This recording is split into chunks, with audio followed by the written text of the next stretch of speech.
예, 인질 협상이 진행되고 있는 과정에서도 또다시 하마스가 이스라엘 군을 향해서 로켓을 날려서 이스라엘 군인이 사망했어요. 당연히 뭐 이스라엘도 또 보복 공습을 했겠죠. 네, 말씀하신 것처럼 지난 5일에 하마스가 가자지구 남부 케렘 샬롬 교차로에 모여있던 이스라엘 군대를 향해서 단거리 로켓을 발사했습니다. 이스라엘 군인들은 라파 공습을 위해서 이 반입된 군사 장비를 지키고 있다가 공격을 받았다고 하는데요. 하마스 이번 공격으로 인해서 우리 이스라엘군 군인 4명이 숨지고 10명이 부상을 입었습니다. 이스라엘은 이에 대한 보복으로 케렘 샬롬 교차로 폐쇄하고 하마스가 사용한 발사대와 또 인근 건물을 타격하는 공습을 실시했는데 하마스 보건부에 따르면 이번 이스라엘군의 공습에 의해서 7명이 사망했고 또 다른 공습에 팔레스타인 아기를 포함한 팔레스타인인 9명이 사망해서 총 16명의 사망자가 나왔다고 발표했습니다. 그리고 이제 또 이스라엘 군이 아마 라파로 이제 진입하기 위해서 본격적인 준비를 하고 있는 과정에 우선 라파 교차로를 이스라엘 군 그 탱크가 장악하고 도로를 점령하고 있다. 그래서 그런 뉴스가 나오고 있는데 그러면 거기 있는 지금 한 100여 명, 100만 명 정도 되는 난민들 어떻게 되는 겁니까? 난민 상황은 어떻습니까? 네, 일단 이번 주 화요일이었던 7일 이스라엘군이 가자지구 남부 라파 검문소에 진입을 해서 팔레스타인 쪽 국경 검문소를 장악했습니다. 이스라엘군은 검문소와 또 가자지구 주요 도로 살라 알딘 도로를 장악하고 20명의 무장기한 사살하고 3개의 지하 터널을 거기서 발견을 했다고 하는데요. 이스라엘군이 이번에 라파 국경 검문소를 장악한 것은 이제 대규모 라파 지상전에 돌입한 것이 아니라 이제 동라파 일부에만 진입을 한 아주 국소적인 작전이라고 해요. 이 하마스가 인질 협상을 받아들이도록 압력을 가하기 위해서 제한적인 작전을 펼치고 있는 거라고 합니다. 동시에 이제 말씀하신 것처럼 그렇다면 난민들은 어떻게 됐느냐? 이 이스라엘군은 라파에 있는 민간인들 향해서 대피 명령 내렸죠. 전단지 살포하고 SNS 전화, 문자 돌리면서 대피해라 전달했는데요. 그래서 월요일부터 오늘까지 약 10,000명 정도의 이 피난민들이 라파를 떠났다고 합니다. 그래서 이스라엘군은 이 라파에 있던 피난민들에게 가자지구 해안에 있는 알 마와시라는 곳에 가서 거기로 이동해라라고 촉구를 하면서 거기 야전병원도 있고 텐트촌도 있고 식량, 물, 의약품 다 구비되어 있으니 여기로 임시 대피를 해라고 요청을 했고 오늘까지 10,000명이 대피한 것으로 알려지고 있습니다. 그 10,000명 중에 또 하마스도 같이 갈 수 있을 수도 있지 않습니까? 네. 예.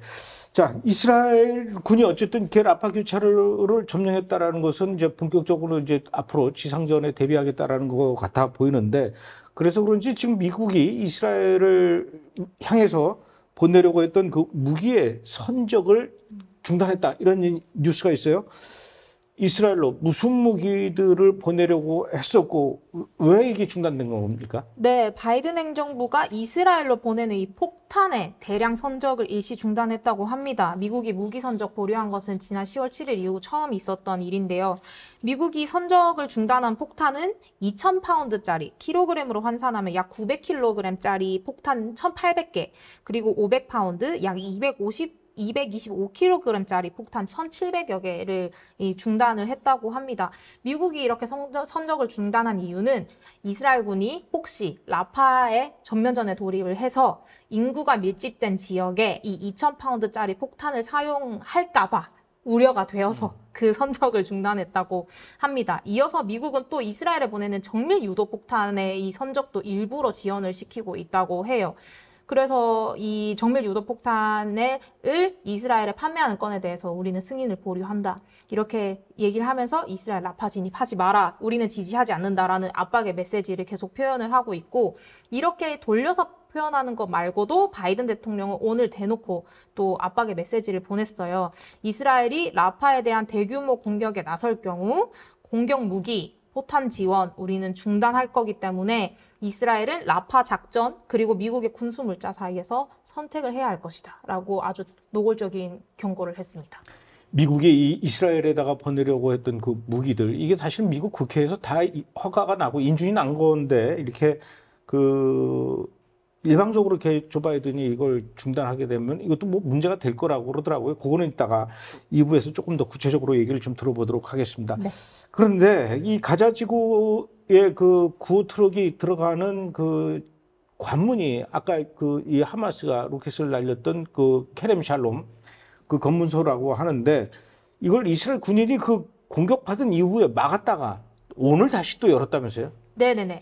어제자로 사실 이스라엘이 케렘 샬롬 교차로 다시 개방을 했는데 이스라엘이 이번에 점령을 했다고 한 이 라파 검문소와 케렘 샬롬 검문소는 다른 곳이에요. 그래서 케렘 샬롬 검문소를 사흘 전에 막았고 그 이후에 라파 검문소까지 폐쇄를 하면서 인도주의적인 위기가 이제 대두가 되기 시작하는 거죠. 트럭은 도대체 어디로 들어갈 것이며 이런 이야기들. 특히 유엔 측이 제일 큰 우려의 목소리를 냈습니다.